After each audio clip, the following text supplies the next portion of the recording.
रसूलुल्लाह सल्लल्लाहु अलैहि वसल्लम ने फरमाया, बेहतरीन दिन जिस पर सूरज तुलू होकर चमके जुम्मे का दिन है। इसी दिन आदम अलैहिस्सलाम पैदा हुए, इसी दिन जन्नत में दाखिल किए गए, इसी दिन जन्नत से जमीन पर उतारे गए और कयामत भी जुम्मे के दिन कायम होगी। हजरत अबुल जैद ज़मरी रज़ी अल्लाह अन्हु से रिवायत है कि रसूलुल्लाह सल्लल्लाहु अलैहि वसल्लम ने फरमाया, जो शख्स सुस्ती की वजह से 3 जुम्मे छोड़ दे तो अल्लाह ताला उसके दिल पर मोहर लगा देता है।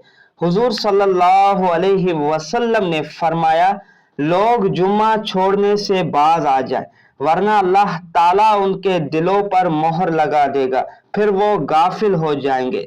हजरत इब्ने मसऊद रजी अल्लाह अन्हु से रिवायत है कि रसूलुल्लाह सल्लल्लाहु अलैहि वसल्लम ने उन लोगों के घरों को जो बिला उज़र जुम्मे से पीछे रह जाते हैं जला देने का कसद किया। मेरे भाइयों, दोस्तों, बुजुर्गों, इस हदीस से मालूम हुआ कि जुम्मे का छोड़ना बहुत बड़ा गुनाह है, इस पर शदीद वईद है, लिहाजा हर मुसलमान पर जुम्मा पढ़ना फर्ज है।